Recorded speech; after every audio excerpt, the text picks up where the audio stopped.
친절한 김 교수와 명랑한 이 부대가 함께하는 통일톡 광화문 필톡. 와! 친절한 김 교수님, 오늘의 주제는 무엇인가요? 오늘의 주제는 또 지난번 마찬가지 소품을 준비하셨나요? 와, 준비성 최고십니다. 이번 9월 정상회담의 가장 핫한 사진 중에 하나였던 백두산 천지네요. 천지에서 그 기념사진을 찍은 우리 두 분 대통령과 국방위원장과 이분들 얘긴데요. 백두산 천지에 대해서 말씀해 주시는 거죠? 예, 천지 얘기입니다. 백두산에 대해서 뭐 그렇다면 또는 뭐 혹은 천지에 대해서 무슨 풍문? 그래서 사실이 아닌 것이 있었나요? 나이가 한 50대 정도 되신 분들도 그렇고 또 별로 이제 관심이 없이 그 얘기들 듣는 사람들이 좀 많이 갖고 있는 좀 잘못된 풍문 중에 하나가 북한의 김일성이 과거에 이제 우리 땅이었던 백두산과 천지를 이제 전쟁 때 6.25 전쟁 때 이제 중국군이 참전해서 도와준 대가로 팔아먹었다. 이런 얘기를 굉장히 많이 알고 그렇게 또 알고 있어요. 저희 이제 교육을 하다 보면 이제 강의실에서 그런 질문을 하면 수많은 사람들이 그런 얘기를 이미 들어봤다. 그런데 교수님, 지금 우리 문재인 대통령과 김정숙 여사께서 백두산 천지를 밟으신 거를 보면은 그 지역이 뭐 우리 지역으로 복속이 편입이 된 건데 언제부터 그렇게 조정이 된 건가요? 그게 상당히 이제 많이 안 알려지는 바람에 아까 처음 시작할 때 말씀드린 그런 풍문들이 이제 자꾸 이상하게 떠돌게 된 건데, 요 파란색이 이제 일제시대 때 확정된 그 경계선이라면, 그 위에 빨간 점을 보시면은 천지를 가운데로 이렇게 쭉 갈라서 이어지고 있죠. 이게 이제 1962년도에 북한과 중국이 비밀리에 국경 협약을 맺으면서 천지 면적의 55%를 중국이 북한 쪽에 이제 넘겨주게 됐습니다. 아니, 그런 사실이 있었어요?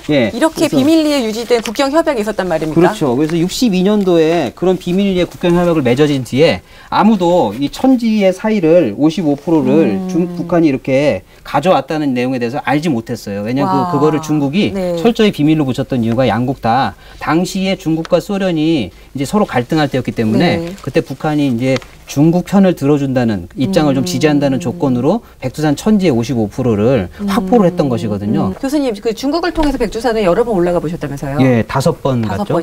천지는 3번 봤고요. 와, 백두산은 올라가도 천지를 보긴 참 어렵다고 하는데 운이 좋으시네요. 그렇죠. 그런데 천지가 왜 천지인지 아세요? 왜 천지지? 대한민국에 천지 못 본 사람이 천지라서 천지라고. 그렇습니까? 네. 교수님, 그런데 북한을 통해서 백두산을 가보신 적은 없죠, 아직? 네, 저도 아직 북한을 통해서 못 가봤습니다. 그래서 오늘 중요한 게스트를 초대를 했습니다. 북한을 통해서 백두산 천지를 바라본 우리 이에스더 양. 오늘 소개하겠습니다. 자, 어서 오십시오. 네, 안녕하세요. 네, 저는 이번 남북 정상회담 평양 정상회담의 특별 수행원으로 이제 백두산에 다녀온 통일부 대학생 기자단 이에스더입니다. 진짜 일찍 출세하셨네요. 아직 수행을 못 해봤는데. 이번에 평양 남북 정상회담에 참여해본 소감 좀 말씀해 주세요. 우선 너무 영광스러운 기회에 이제 저도 정말 예상치 못한 감사한 기회를 얻어서 이번 평양에 다녀오게 되어서 정말 영광스러웠고요. 또 제 인생에 정말 잊지 못할 그런 매 순간순간이 될 것 같아서 정말 영광스러웠던 순간이라고. 딱 뽑혔을 때 친구들이 뭐라 그랬어요? 이제 발표가 났을 때 이제 저는 딱히 친구들한테 말을 안 했었어요. 비밀 유지. 네네. 근데 이제 말을 안 했었는데 친구들이 이제 기사를 보고 너 맞냐고 이제 너 여기가 이러면서 그렇게 이야기를 갑작스럽게 결정이 된 것 같은데요. 뭐 준비가 되어 있었나요? 아니요. 저도 거의 가기 전날 밤에서야 이제 최종 확정 연락을 받았고요. 사실 그냥 얼떨떨한 상태에서 이제 급하게 준비를 하고 가게 된 것 같아요. 백두산 천지에 올라가 보니까 많이 춥지는 않았어요? 당일에 사실 그 전날 평양에서의 기온이 되게 그냥 선선한 그런 정도의 날씨였는데 백두산의 날씨가 대충 한 0도에서 1도 정도였어요. 굉장히 추웠고요. 그래서 이제 방한복을 준비해 주셔서 방한복을 입고 올라가게 되었어요. 저도 9월 달에 저도 한번 가본 적이 있는데 진짜 그때 얼어 죽는 줄 알았습니다. 그 중국 쪽에서 올라갈 때. 그리고 그때 경험이 그때 이제 처음 천지를 본 거였는데요.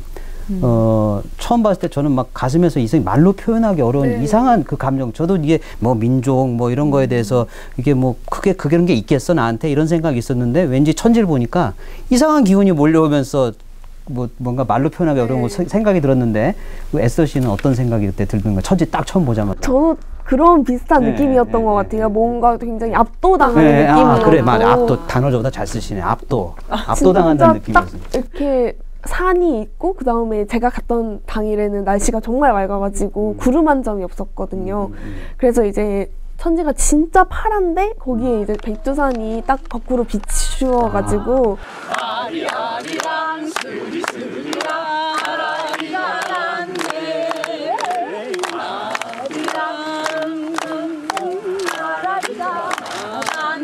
딱 백두산이 진짜 두 개처럼 보이는 너무 거예요. 부러워하는 것 같아요. 너무 부럽습니다. 네. 뭐 강청도 그래가지고 진짜 압도당하는 느낌이었고 뭔가 말로 표현할 수는 없는데 되게 감동적이었고 되게 좀 벅찬 느낌이었어요. 그때 인간이 갖고 있는 단어의 한계 같은 걸 느끼지 않아요? 그럴 때? 네, 맞아요. 나의 어휘력의 한계? 그러니까 진짜 막 그 백두산의 기운이라는 게 뭔가 진짜 있는 것 같은 우리가 그런 느낌이 한 민족 한 핏줄이라는 것 때문에 그거 비슷하게 느낄 것 같습니다. 네, 맞아요. 평양에 다녀온 이후에 이번에 정상회담 수행한 이후에 뭔가 달라진 점이 있나요?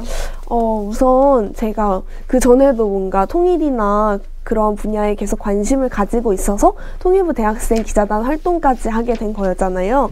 사실 그럼에도 불구하고 제 스스로 뭔가 통일을 해야 하는데 그 통일을 해야 하는 이유에 대해서 뭔가 제 스스로의 정립은 조금 부족했었던 것 같아요. 그런 이유가 정말 나만의 그런 통일을 꼭 해야 하는 이유의 정립은 조금 부족했었던 것 같은데 그렇게 다녀와서 그 사람들이랑 이야기도 해보고 뭐 생활도 해보고 밥도 먹어보고 이러고 나니까 진짜 우리가 다르지 않구나라는 생각을 정말 체험을 통해서 느끼고 나니까 우리가 진짜 똑같은데 통일을 안 해야 할 이유가 없다라는. 신문에 기고도 하고 방송 출연도 많이 했더라고요. 그러니까 그런 거 하면서 좀 드는 좀 마음가짐? 생각? 제가 정말 아까도 말씀드렸다시피 너무 감사한 기회를 얻어서 다녀왔잖아요.